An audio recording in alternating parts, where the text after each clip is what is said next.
शिपूरा नाम का एक गांव था। उस गांव में कुआं ना होने की वजह से सभी गांव वाले नदी से ही पानी लाया करते थे। एक दिन गांव की एक औरत निर्मला नदी के किनारे बैठकर कपड़े धो रही थी। तभी उसे नदी से डरावनी आवाज सुनाई दी।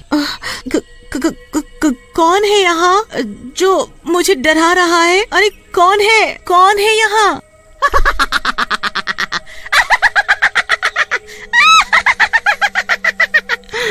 मैं हूँ, मैं। चुड़ैल भागो यहाँ से, भाग जाओ यहाँ से। निर्मला अपने कपड़े छोड़कर गांव में भाग जाती है। अरे ओ गांव वालों, सुनो, उस नदी पर मत जाना, उस नदी में एक चुड़ैल है। अरे क्या बोल रही हो बहन? चुड़ैल नदी में? सुबह ही तो हम सभी औरतें उस नदी से पानी भरकर लाई हैं, तब तो कोई चुड़ैल हमें दिखाई नहीं दी। कहीं तुम नींद में तो नहीं हो? अरे तुम लोगों को मेरी बातों पर यकीन नहीं है ना, तो खुद ही जाकर देख लो। हाँ भाइयों, चलो तो जरा नदी पर, हाँ, देखें कैसी चुड़ैल है। सभी गांव वाले नदी पर जाते हैं, पर वहाँ कोई चुड़ैल नहीं दिखती। अरे यहाँ तो कोई चुड़ैल मुड़ैल नहीं है, निर्मला को कोई वहम हुआ होगा।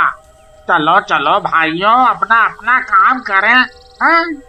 गांव वालों को नदी पर कोई चुड़ैल नहीं दिखती। फिर सभी लोग वहाँ से चले जाते हैं। अगले दिन सुबह सुबह सभी नदी पर आते हैं। कोई पानी भरने आता है, कोई कपड़े धो रहा होता है, तो कोई उसमें नहा रहा होता है। चुड़ैल नदी के अंदर थी, तो वो ये सब देख रही थी।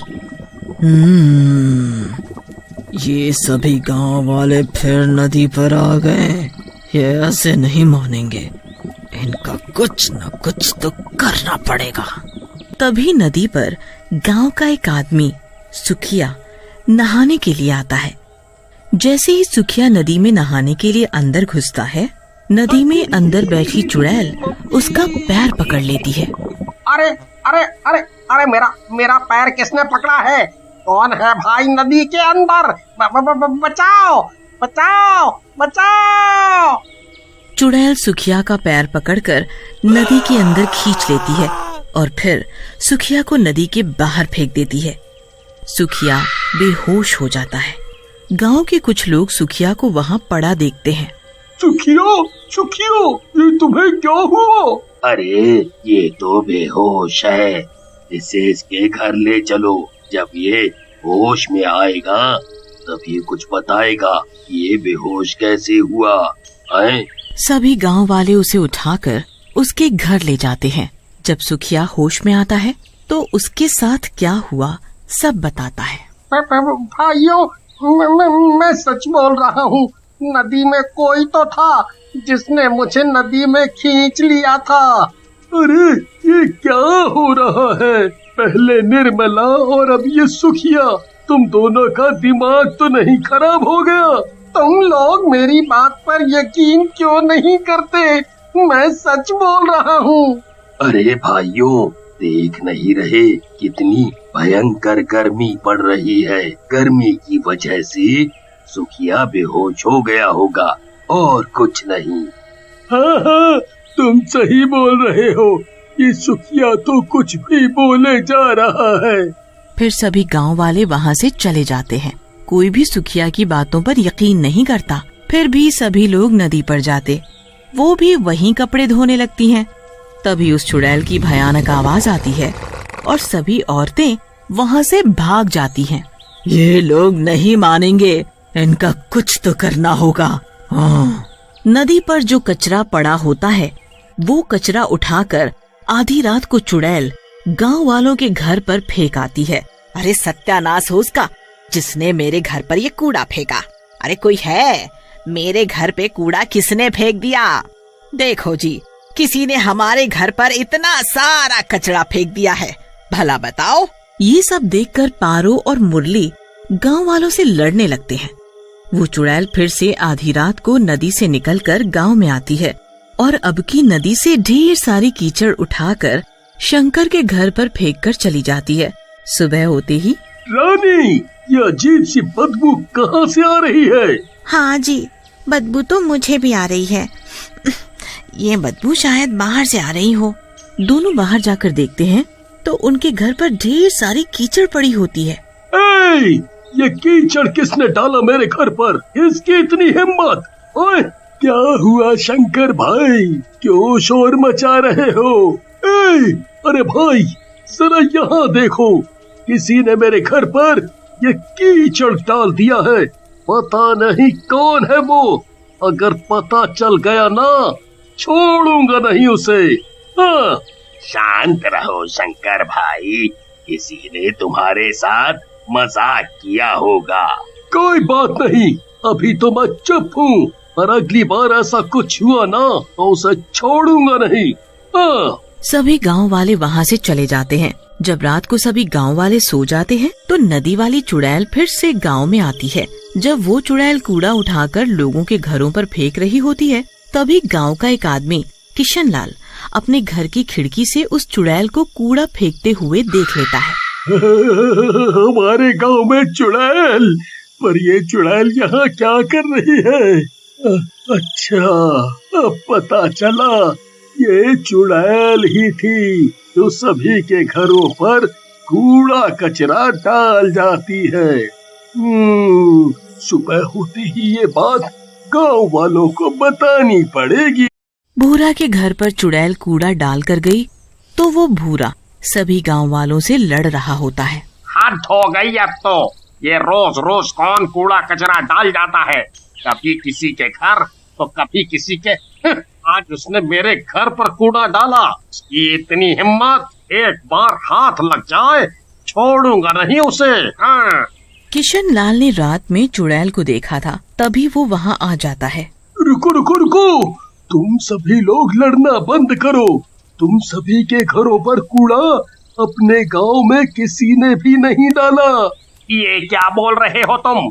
मेरे घर पर किसी ने भी कूड़ा नहीं फेंका तो किसने फेंका? जल्दी बताओ, जल्दी। हाँ, बताता हूँ। पहले तुम सब सरपंच जी के घर चलो, वहीं बताऊंगा सब। फिर सभी मिलकर सरपंच जी के घर जाते हैं। क्या बात है, तुम सभी लोग एक साथ यहाँ? सरपंच जी, बात ही कुछ ऐसी है कि सभी को यहाँ आना पड़ा। हाँ, बोलो ना। सरपंच जी, हमारे गांव में चुड़ैल है जो उस नदी के अंदर से आई थी। देखा, मैंने सच बोला था ना, उस नदी में चुड़ैल ही थी जिसे मैंने देखा था। इसका मतलब जब मैं नदी में नहाने गया था तो उसी चुड़ैल ने मेरे पैर पकड़े होंगे और मैं बेहोश हो गया था। हाँ, तुम सभी सही हो। उस नदी में एक चुड़ैल रहती है, मैंने खुद उसे देखा है गांव में। गांव में? हमें तो कभी कोई चुड़ैल दिखाई नहीं दी। किशन लाल सभी गांव वालों को बताता है। आधी रात को जब मैं पानी पीने के लिए उठा तो मेरी नजर खिड़की के बाहर गई तो देखा एक चुड़ैल सभी के घरों पर कूड़ा फैला रही थी। और तो और गांव में भी चारों तरफ कूड़ा ही कूड़ा फैला दिया। जब वो कूड़ा फैला कर जाने लगी तो मैंने उसका पीछा किया और वो चुड़ैल नदी के अंदर चली गई। पर मेरी समझ में ये नहीं आ रहा कि वो चुड़ैल ऐसा क्यों कर रही है। अब नदी पर जाना खतरे से खाली नहीं है। सरपंच जी, अगर हम लोग नदी पर नहीं जाएंगे तो पिएंगे क्या? और बाकी घर का सारा काम भी तो पानी से होता है, खाना बनाना, नहाना, कपड़े सभी। हाँ सरपंच जी, शंकर सही बोल रहा है। हमारे घर की औरतें नदी पर कैसे जाएंगी? और तो और पूरे गांव में एक भी कुआं नहीं है। अगर कुआं होता तो इतनी परेशानी नहीं होती। ये तो बहुत बड़ी समस्या है। मैं सोच रहा था कि किसी तांत्रिक बाबा को बुलाया जाए गांव में, वो ही कुछ कर सकते हैं। अब सभी गांव वाले सरपंच की बात मान लेते हैं और सरपंच जी एक तांत्रिक बाबा को बुलाकर सारी बात बताते हैं। अच्छा, इसलिए तुमने मुझे यहाँ बुलाया। तुम चिंता मत करो, हम सब ठीक कर देंगे। अगर चाहते हो कि वो चुड़ैल नदी छोड़कर भाग जाए, उसके लिए हमें गांव के बीचों बीच बैठकर हवन करना पड़ेगा। हवन की सारी तैयारियां हो जाती हैं। तांत्रिक बाबा हवन करने के लिए बैठ जाते हैं और सारे गांव वाले आसपास खड़े होकर देखते हैं। तांत्रिक बाबा मंत्र पढ़ते हैं और अपनी पोटली से भभूत निकालकर पूरे गांव में छिड़क देते हैं। सरपंच जी, वो चुड़ैल अब इस गांव में कभी नहीं आएगी। बाबा, गांव में चुड़ैल नहीं आएगी, पर नदी का क्या?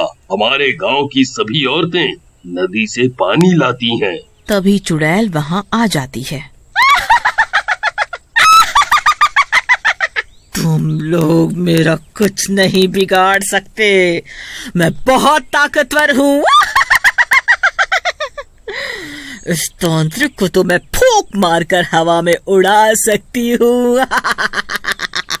तुम क्यों गांव वालों को परेशान कर रही हो? वो लोग नदी पर जाते हैं पानी भरने, तो तुम उन्हें डरा कर भगा देती हो या फिर उनके घरों पर कूड़ा कचरा डाल देती हो।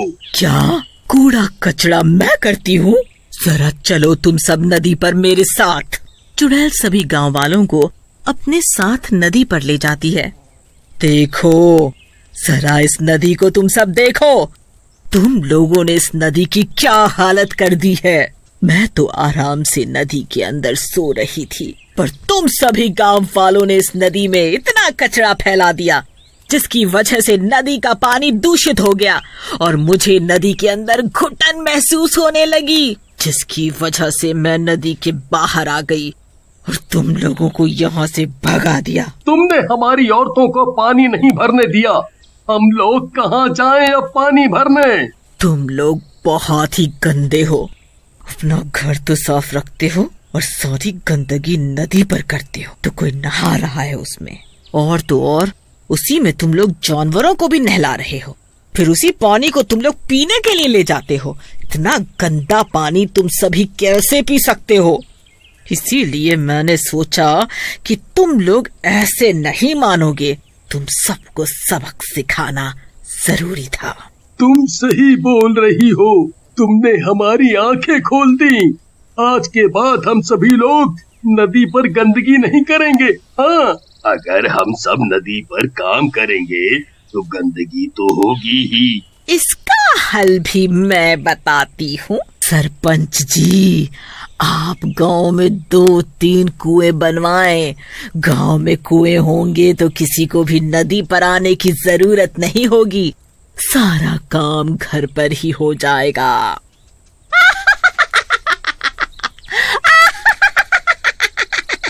तुमने सही कहा, मैं कुएं जरूर बनवाऊंगा।